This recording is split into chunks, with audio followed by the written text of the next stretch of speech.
Baik, bismillahirrahmanirrahim. Assalamualaikum warahmatullahi wabarakatuh. Waalaikumsalam warahmatullahi Ya, wabarakatuh. Baraya sekalian, alhamdulillah hari ini kita masuk ke podcast series ketiga, masih di topik membahas seputar terbang sejak, salah satu kesenian tradisional yang sangat legendaris, tentunya di Kabupaten Tasikmalaya yang tepatnya di Kecamatan Tanjung Jaya.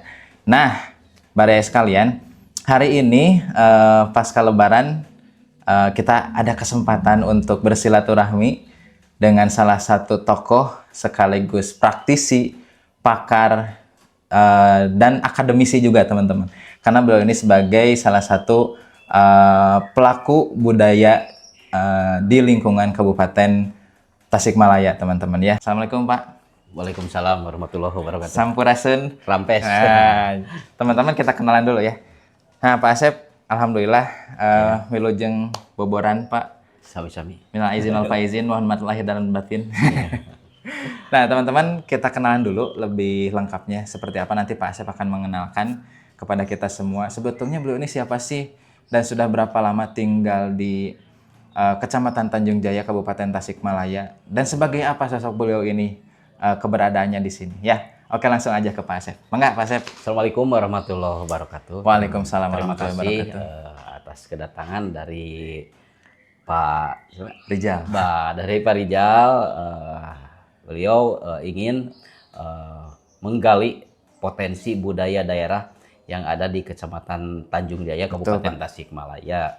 Memperkenalkan, nama saya Asep Bahrum selaku pengurus Paguyuban Guru Bidang Seni se-Kabupaten Tasikmalaya, yang mana posisi saya mungkin sebagai pelaku seni juga pecinta seni lah. Untuk mengembangkan, menggali budaya-budaya potensi yang ada di Kabupaten Tasikmalaya, terutama di Kecamatan Tanjung Jaya. Kecamatan Tanjung Jaya.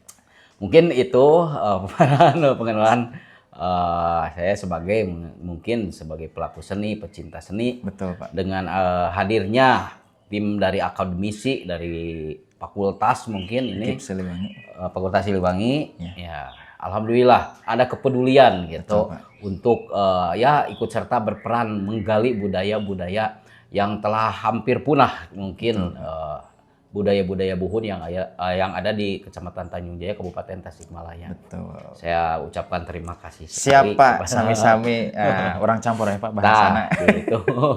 Nah teman-teman, karena kita hidup di Jawa Barat, tepatnya di Sunda ya, jadi kita pasti akan banyak nih Pak Asep bahasa-bahasa yang kita kenalkan juga kepada teman-teman pecinta seni budaya, terutama di Sunda Pak Asep ya. Jadi teman-teman jangan asing lagi ketika nanti saya dengan Pak Asep ini banyak campur bahasa ya. Yang penting bukan bahasa asing ya. Nah tadi secara singkat kita sudah berkenalan dengan Pak Asep. Beliau ini sebagai pelaku, pecinta ya, dan pegiat juga seni budaya. Tapi kita akan gali lebih dalam lagi terkait profiling beliau dulu ya teman-teman. Kumaha tah Pak Asep teh kesibukanna sadidinten sehari-hari sebagai apa gitu Pak Bapak ini, dan sebagai praktisi sekaligus pegiat, lebih fokusnya tuh Bapak tuh di bidang seni apa gitu Pak? Apakah secara luas atau secara spesifik gitu Pak? Mangga Pak. Ya, berhubung saya mungkin selaku panitia pegiat seni di tingkat kabupaten, otomatis garapan yang saya garap itu bukan hanya budaya tradisi, betul, budaya nasional juga, bahkan internasional juga digarap gitu. Betul. Nah itu untuk apa? Mungkin secara khususnya ya prioritas gitu. Jadi budaya daerah dikembangkan ke tingkat nasional, bahkan go internasional. Supaya apa? Supaya lebih dikenal lah gitu. Betul. Supaya masyarakat merasa diakui gitu. Ketika ada pengakuan, ada tampilan, misalnya di tingkat kabupaten, provinsi, bahkan tingkat nasional gitu. Betul. Itulah mungkin motivasi, dorongan dari para rekan-rekan, para budayawan ingin mengaspirasi, menyalurkan potensi-potensi yang ada di Kabupaten Tasikmalaya. Betul. Nah, jadi teman-teman ternyata Pak Asep ini kepakarannya tidak hanya dalam satu bidang seni, teman-teman ya. Kalau tadi kita lihat ke belakang, nah di sini Pak Asep, ini kan ada lingkung seni mustika Rama. Nah, ini sebagai apa, Pak? Sebagai komunitas, sebagai paguyuban, atau padepokan, atau apa, Pak? Dan lebih fokusnya Ke seni Sunda. apakah seni Sunda atau seni yang lain di gamelan atau apa? Atau karawitan atau apa, Pak, ini, Pak? Sambil dikenalkan juga nih ke teman-teman. Mungkin ini ya, berhubung kemajuan zaman ya, otomatis tidak monoton di satu bidang. Mungkin ada kolaborasi dengan musik lain gitu. Selain menggarap musik tradisi gitu, otomatis kita harus mengimbangi kemajuan zaman gitu. Jadi supaya dinikmati, ya, diketahui oleh anak-anak regenerasi baru. Seandainya kalau kita terus monoton terhadap budaya Buhun, tidak mengikuti perkembangan zaman, otomatis akan ada kesulitan ketika kita menyampaikan atau mentransfer ilmu budaya yang terdahulu kepada anak-anak modern sekarang ini gitu. Atau apalagi sekarang kan dunia IT gitu. Betul, Pak. Otomatis para seniman yang ada di daerah, para senior otomatis berusaha untuk mengimbangi supaya budaya yang ada di daerah, budaya Buhun itu tidak ketinggalan, bisa dikenalkan kepada anak-anak zaman sekarang gitu. Jadi dengan didirikannya ini tuh, Pak, sekaligus memperkenalkan dan mengkolaborasikan antara budaya lokal, budaya adat tradisional, dan dikolaborasikan dengan budaya modern juga ya, Pak ya. Iya. Ini teh kapan berdirinya, Pak? Ini berdiri Didirikan oleh Bapak langsung berarti ya? Ini sebetulnya turun temurun dari orang tua saya, kakek saya, orang tua saya, kemudian kepada saya gitu. Jadi ini kan namanya juga Mustika Rama, ini kan warisan dari rama-rama yang terdahulu. Nah gitu teman-teman ya. Sebuah mustika gitu yang betul-betul harus dijaga gitu. Nah, jadi tidak sembarang nih Pak Asep dan keluarga itu memilih nama Mustika Rama itu, ternyata mustika sesuatu yang berharga yang harus turun temurun dari rama ke rama, dari orang tua ke orang tuanya gitu teman-teman. Makanya didirikannya salah satu sanggar seni budaya ini untuk tetap menghidupkan teman-teman ya, salah satunya budaya yang ada di Sunda ya, gamelan ya, kemudian karawitan dan semua. Dan ini sering manggung mungkin Pak? Ya sering, teman-teman, terutama di acara-acara hajatan, hari-hari besar, gitu. Hari-hari hajatan, hari besar, nikahan dan sebagainya, Pak ya. Gitu, hitanan, nikahan. Oke, nanti teman-teman, kalau teman-teman ini sambil mempromosikan juga ya teman-teman, biar kita itu tidak hanya mencintai itu hayo we dangdutan, Pak. Hayo we elektronan. Tapi kalau begitu dikolaborasikan, itu akan semakin dikenal. Oh ternyata budaya Sunda itu tidak seprimitif atau tertutup gitu Pak. Ternyata terbelakang, tapi bisa dikolaborasikan juga ternyata ya teman-teman. Nah nanti jadi buat teman-teman yang ingin menghubungi untuk kegiatan-kegiatan hajatan, baik itu yang ada di Kabupaten Tasikmalaya dan sekitarnya maupun di kota dan dimanapun, silahkan nanti kami akan kirimkan deskripsi di link deskripsi, kontak dan sebagainya. Jadi teman-teman bisa menghubungi Pak Asep ya. Pak Asep itu nama sanggarnya atau nama ininya apa Pak? Oh, nama selaku pengelolanya. Nah. Lebih dikenal Asep Uno katanya Pak. Itu biasa nama panggilan-panggilan di sanggar gitu. Oh, nama panggilan di sanggar. Supaya simpel, supaya singkat. Betul. Gitu ya. Nah, itu ya. Nah, terus ini Pak, masih tentang profil ya Pak ya. Ya. Sebetulnya Bapak ini tadi kan latar belakangnya dari guru ya Pak ya. Iya. Sebagai pengajar. Ngajar di mana, sebagai guru apa, dan fokusnya di bidang apa ini Pak? Kebetulan saya mengajar di sekolah dasar, lulusan S1 PGSD. Jadi mengajarnya itu di kelas gitu, guru kelas. Betul. Cuman di sisi lain berhubung ada faktor keturunan darah seni ya, mungkin itulah gitu momen kesempatan saya ada istilahnya kemampuan di bidang seni, ya, saya kembangkan di sekolah, tapi tidak terfokus pada sekolah dasar, SMP, SMA, bahkan mahasiswa juga sering lah saya latih gitu. Betul. Biasanya di kampus mana Pak kalau di tingkat mahasiswa? Di UPI, di Untas ya. UPI, Untas, Unper meureun panya. Ya, kadang-kadang di Unper. Jadi memang di Tasik itu teman-teman ada beberapa perguruan tinggi ke PGSD-an. Nah ini Pak Asep yang salah satunya memegang sebagai Koordinator. koordinator pelatih untuk di tingkat perguruan tinggi. Jadi beliau ini multitasking teman-temannya. Jadi tidak hanya sebagai guru di sekolah, sekarang sebagai guru itu kita perlu aktivitas-aktivitas yang mendukung untuk kegiatan hobi kita juga. Salah satu pengembangan budaya. Nah, Pak Asep, karena di podcast series ini kita memang sebetulnya lebih difokuskan kepada salah satu kegiatan pengabdian kita kepada masyarakat terkait rencana kegiatan festival budaya yang difokuskan kepada alat seni terbang sejak, Pak Asep. Terbang gembrung, kalau di Kampung Naga itu terbang gembrung, mungkin Pak Asep ada terbang gembrung, terbang sejak. Terkait perterbangan itu, kalau teman-teman memaknai terbang itu bukan terbang bahasa Indonesia ya teman-teman. Itu salah satu alat musik yang dipukul teman-teman ya, yang dipukul dari kulit dan sebagainya. Ternyata itu sangat beragam Pak Asep. Nah, sedikit mungkin dari pandangan Pak Asep sebagai praktisi seni pelaku budaya di Kecamatan Tanjung Jaya, sebetulnya aspek historis sedikit mungkin Pak yang Bapak ketahui, perkembangannya seperti apa Pak? Mungkin dari aspek perkembangan lah gitu Pak. Selama ini seperti apa gitu Pak? Justru gini ya, mengenai terbang sejak, ada juga terbang gebes ya.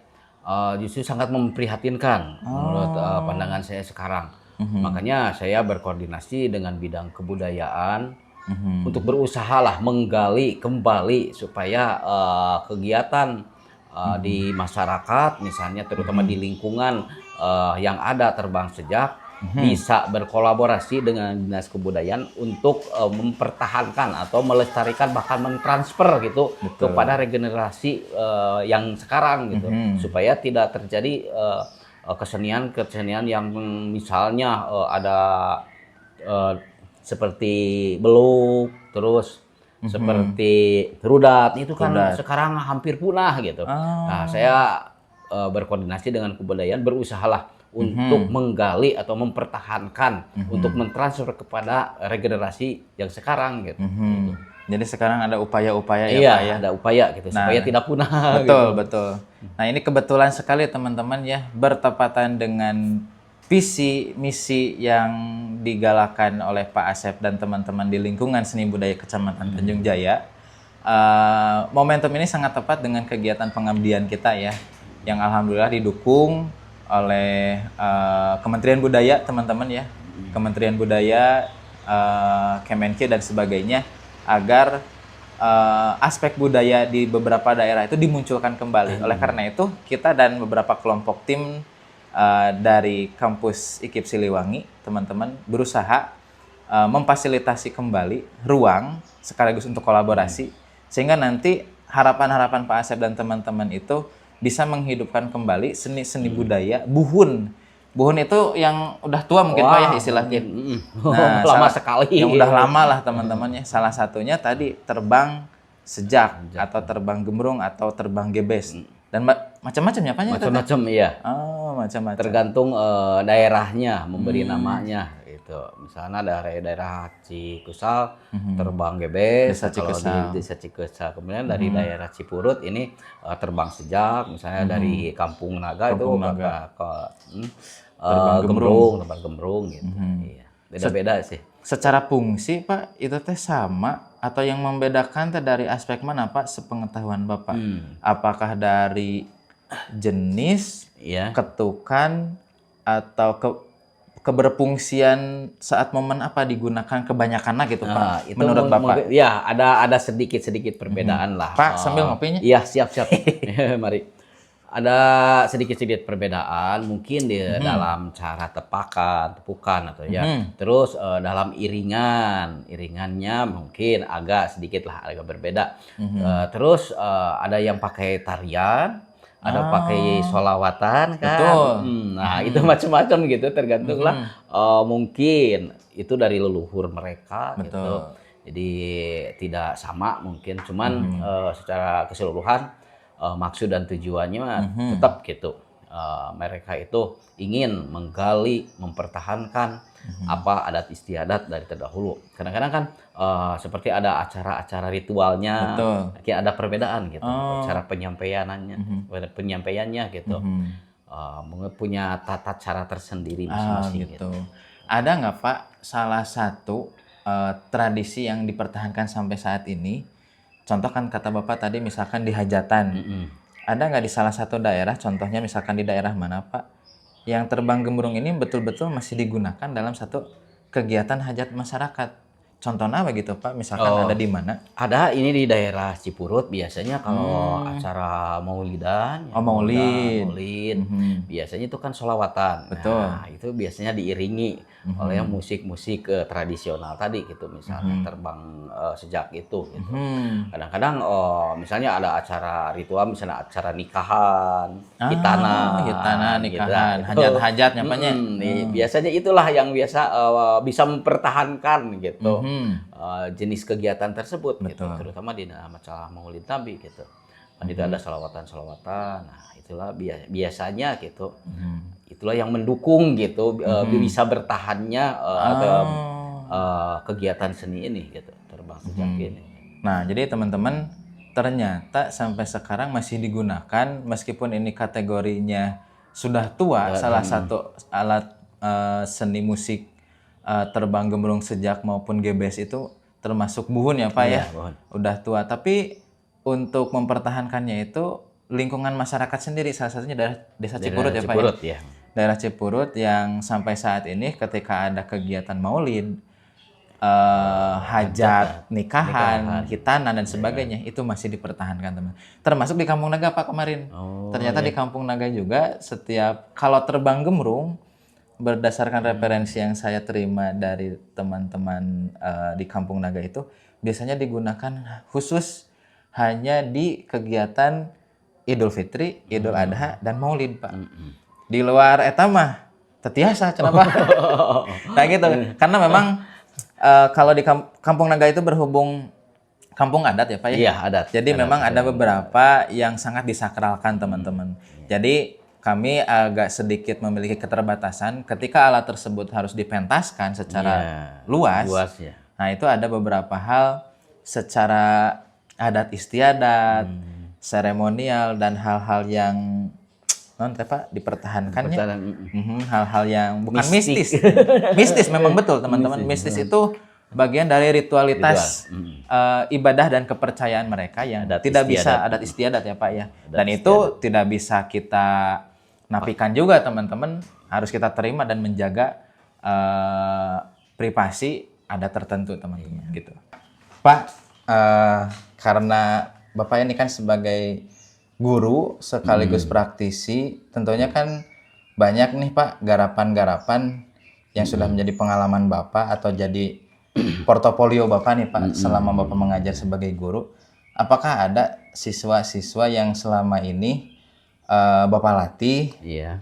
dan dampaknya buat siswa itu apakah sebagai nilai edukasi saja atau ada nilai ekonomi yang bisa dimanfaatkan baik itu untuk siswa atau warga lokal yang selama ini Bapak bina gitu Pak. Iya. Dan seperti apa caranya Pak? Oh gini, mungkin demi melestarikan budaya yang ada di daerah, saya punya strategi bahkan komitmen untuk menggali betul-betul, mentransfer keilmuan saya di bidang, terutama di bidang seni Sunda ya, untuk melatih anak dari tingkat dasar, SD, SMP, SMA bahkan mahasiswa supaya lebih mengenal. Betul. Yang akhirnya ketika mereka sudah bisa, lalu saya berusaha untuk menampilkan di ajang-ajang, di event-event yang bersifatnya mengundang atau menghasilkan ya, menghasilkan nilai ekonomis. Yang akhirnya otomatis dukungan dari orang tua itu sangat antusias. Ketika saya mengadakan pelatihan dengan tanpa pungutan biaya ini. Kemudian setelah si anak-anak bisa, lalu saya tampilkan misalnya di acara hajatan, dipentaskan ini menghasilkan nilai ekonomi, nilai uang. Nah disitulah jadi perkembangan antusias kepedulian masyarakat sangat mendukung sekali. Gitu. Betul. Itu mungkin. Jadi betul Pak ya. Jadi upaya Bapak itu ternyata tidak sebatas di pembelajaran di sekolah ya Pak ya? Tidak. Sebagai nilai praktek dalam pembelajaran aja Pak? Iya. Tapi langsung dilibatkan untuk kegiatan pentas juga? Iya, betul. Ada nggak Pak beberapa prestasi yang pernah Bapak libatkan nih para siswa di ajang apa nih Pak? Kira-kira prestasi salah satu yang pernah Bapak alami. Misalnya dalam ajang FLS 3N, terus dalam ajang FTBI, Festival Tunas Bahasa Ibu, bahkan tahun sekarang atas binaan saya dengan rekan-rekan, alhamdulillah Kabupaten Tasik menjadi juara umum tingkat provinsi. Waduh, gitu. Juara umum Pak? Juara umum Nah, itu tingkat teman-teman ya. provinsi. Iya. Jadi ternyata antusias mereka itu tidak akan tercipta kalau ada support, motivasi dari Motivasi. guru dan orang tua. Nah, Dan ternyata dampaknya Pak ya, impact-nya ke siswa itu bisa secara mandiri teman-teman. Iya. Artinya nilai-nilai perekonomian itu tidak sebatas dari mereka ke depan berprofesi sebagai apa. Ternyata dengan memanfaatkan nilai-nilai budaya Iya. yang ada di lingkungan sekolah, lingkungan Masyarakat. masyarakat secara kontekstual, ternyata itu sangat berdampak ya Pak ya. Iya, Ada berdampak nilai sekali, ekonomi iya. teman-teman. Iya. Kayak Bapak katanya di beberapa video teman-teman yang nanti kita coba tampilkan juga. Ada beberapa para siswa dimulai dari tingkat SD sampai SMP, SMA dan tingkat perguruan tinggi yang sudah Bapak latih ya Pak ya. Iya, iya. Itu ternyata bisa menjadi opener pembuka di salah satu bukan ajang Pak. Pembukaan wisata ya Pak ya. Wisata, iya, objek wisata. Objek wisata di mana itu Pak? Di daerah Cikusal. Daerah Cikusal ya teman-teman. Nah ternyata kemandirian dalam melibatkan generasi muda untuk memanfaatkan alat-alat tradisional baik itu seni, budaya, tari dan sebagainya itu dapat berdampak kepada nilai-nilai ekonomi yang tentunya itu akan menjadi motivasi juga teman-teman. Nah mudah-mudahan Pak terbang sejak juga ini Iya, Pak. iya. Terbang sejak, gemrung dan gebes dan sejenis lainnya. Mudah-mudahan ini juga jadi satu rekomendasi Pak. Ya, yang amin, nanti amin. bisa kita kolaborasikan di alat kesenian lain. Karena kalau tidak dikolaborasikan kata Bapak tadi ya, itu ketertarikannya agak berkurang teman-teman. Jadi ketika itu dikolaborasikan, tentunya akan mengundang animo masyarakat, animo kepedulian orang tua dan siswa juga teman-teman. Nah ini bagian dari cara Pak Asep dalam melestarikan kebudayaan yang ada di khususnya Kecamatan Tanjung Jaya dan umumnya Kabupaten Tasikmalaya, provinsi, nasional, bahkan sampai sekarang mungkin ke ajang internasional teman-teman ya kita doakan. Nah teman-teman tentunya karena memang di sini kita menggali referensi dari pandangan Pak Asep selaku praktisi sekaligus akademisi karena beliau ini sebagai guru juga teman-teman ya, sehingga kami akan menggali salah satunya dari aspek kependidikannya juga selain dari historis ya. Tentunya tidak dipraktikkan langsung ya Pak ya, ada alatnya juga tidak langsung dihadirkan di sini. Nanti dalam momen tertentu kita coba tampilkan juga ke teman-teman. Nah Pak, ini sedikit saya gali juga Pak terkait sebetulnya yang Bapak atau dari pandangan Bapak, sebetulnya nilai budaya atau nilai spiritual apa sih Pak yang terkandung di dalam terbang sejak, terbang gebes? Katanya kan ada salah satu syiar juga. Berhubung Tasik ini kan kota santri, Pak, sehingga terjadi sebuah transformasi apa yang dilantunkan syair di dalam lantunan-lantunan terbangan ini banyak menggunakan sholawat. Betul itu Pak atau ada juga yang selain sholawat gitu Pak? Kira-kira gimana? Betul, mungkin pandangan itu Bapak? sebagian besar ya, prioritas mungkin itu mengambilnya dari sholawat-sholawat. Mungkin dulunya itu ada sejarah mungkin cara memasukkan agama misalnya seperti wayang gitu. Betul. Nah seperti itu mungkin gitu. Sebab apa? Ya, saya perhatikan, saya pelajari, saya lihat itu sepertinya bahasa seperti marhaba gitu, debaan gitu. Jadi lantunan-lantunannya itu ya mirip dengan siar-siar yang ada di pesantren-pesantren gitu. Salawat-salawatnya.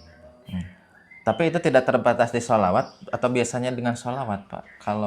Kalau biasanya itu kebanyakan sholawat gitu, ya Pak sholawat ya, pujian, ya pujian-pujian gitulah. Kalau muncul orang Sunda mah pujian gitu. Pujian. Nah, cuman mungkin ada lebihnya diiringi dengan aransemen musik. Aransemen musik ya Pak ya. Nah, jadi gitu teman-temannya. Jadi dari aspek fungsi dan nilai spiritual ternyata menurut Pak Asep tadi ada syiar ya, berhubung dari aspek histori kan dulu Iya. sebagai instrumen dakwah ya Pak Iya, ya. Sebagai salah satu instrumen atau alat untuk berdakwah para wali, transformasi budaya ketimuran mungkin ya Pak ya salah satunya, sehingga ditransformasikannya melalui salah satu alat terbangan itu teman-teman. Nah kalau ini Pak seperti tagoni itu kan agak sedikit berbeda ya Pak. Iya. Tapi itu satu jenis Pak masuknya atau gimana Pak? Kalau alat mungkin sama, bahannya dari kayu dan kulitnya. Kulit. Mungkin masalah tagoni, masalah qasidah itu kan berangkatnya dari Timur Tengah. Oh gitu. iya. Dari Timur Tengah itu. Mungkin biasanya kalau qasidah itu dipelajarnya di pesantren-pesantren gitu. Ya, beda lagi dengan misalnya terbang sejak otomatis itu berangkatnya dari kultur budaya asli ya masyarakat, Pak ya, gitu. masyarakat Sunda ya. Iya, masyarakat Sunda gitu. Tidak ada istilah transferan dari luar negeri. Tidak ada. Itu mah betul-betul buhun gitu. Jadi itu yang membedakan ya Pak ya. Iya. Dari ukurannya sendiri termasuk bahan itu lebih proper lagi teman-teman kalau menggunakan terbang sejak, terbang gemrung, gebes ya dibanding rebana. Dibanding alat-alat tagoni teman-teman ya. Hanya semakin sini salah satunya untuk mempertahankan di lingkungan pesantren itulah yang lebih dikenal ya Pak ya. Seperti marawis mungkin ya Pak ya. Nah gitu teman-teman. Nah, makanya kita coba nih gali dan kita coba budayakan kembali dengan momentum sekarang melalui podcasting ini, mudah-mudahan ini bagian dari cara kita Pak untuk mensiarkan atau melestarikan salah satunya budaya terbang sejak yang ada di Kecamatan Tanjung Jaya teman-teman. Nah, ini Pak 2 pertanyaan terakhir Pak. Iya. Menurut Bapak nih Pak, tantangan terbesar dalam membudayakan terbang sejak ini Pak, atau jenis-jenis alat terbangan gitu Pak, sebetulnya apa Pak yang Bapak perhatikan berdasarkan pandangan Bapak sebagai praktisi dan sebagai guru nih Pak? Nah inilah sulitnya ya. Sulitnya ini adalah ada peradaban. Perkembangan zaman. Jadi anak-anak sekarang kan prioritasnya itu ke gadget. Nah. Jadi sulit untuk memperkenalkan budaya yang seharusnya dipertahankan itu, kesulitannya di situ. Cuman saya tetap berusaha, bahkan mungkin berharap ini masuk kepada kurikulum sekolah. Nah, itu yang diharapkan. Betul. Supaya ada tekanan. Ada motivasi, ada dukungan dari pemerintah, terutama Dinas Kebudayaan. Insya Allah lah, seandainya kita kalau kolaborasi saling mendukung, betul Pak. Insya Allah budaya yang sudah hampir punah bakal bisa terselamatkan gitu. Nah, betul. Nah gitu teman-teman ya, ternyata keresahan Pak Asep sendiri sebagai guru hampir sama Pak dengan saya. Karena saya juga sebagai pendidik Pak. Makanya memang tantangannya tadi ya Pak ya, digitalisasi, kemudian gadget, yang mana itu sudah menjadi alat keseharian para siswa. Mereka lebih tertarik dengan konten-konten hiburan. Nah kenapa tidak alat-alat buhun ini, alat-alat tradisi ini, kita coba perkenalkan melalui digitalisasi Pak. Salah satunya melalui konten podcasting ini Pak. Sehingga lebih dikenal lagi oleh anak-anak muda, anak-anak yang punya kesempatan melihatnya tuh ternyata lebih senang dengan konten Pak. Nah mudah-mudahan kita bisa masuk dari aspek ini ya Pak. Nah terakhir Pak, ini mas sebagai harapan Bapak, sebagai praktisi, sebagai budayawan di lingkungan Kabupaten Tasikmalaya, tepatnya di Kecamatan Tanjung Jaya, apa sih Pak harapan dan pesan Bapak kepada para generasi penerus yang nonton hari ini agar budaya-budaya salah satunya terbang sejak ini bisa dipertahankan? Pesan apa yang ingin Bapak sampaikan? Pesan saya mungkin dari pelaku seni, praktisi seni ya, mengharap kepada regenerasi muda ada kepedulian, ada kesadaran untuk bisa mempertahankan budaya leluhur kita gitu, supaya budaya itu tidak punah. Itu saja mungkin yang saya harapkan betul-betul kepada regenerasi muda yang sekarang gitu. Ada kepedulian lah. Nah itu teman-teman ya. Jadi cara agar teman-teman juga ada kepedulian, jadi silahkan Nanti kalau kita kolaborasi teman-teman ya, bagi teman-teman yang ada di daerah manapun yang ingin mengenal terbang sejak, terbang gemrung, terbang gebes, dan seluruh alat-alat sejenis lainnya, silakan nanti berkunjung ke Kecamatan Tanjung Jaya yang tepatnya ada di Kabupaten Tasikmalaya, teman-teman ya. Teman-teman nanti bisa berkunjung ke beberapa sanggar karena di kita juga ya Pak ya, sudah terbentuk beberapa komunitas yang bisa mendukung alat-alat kesenian dan tradisi yang sampai saat ini tetap dipertahankan dan tetap digunakan teman-teman ya.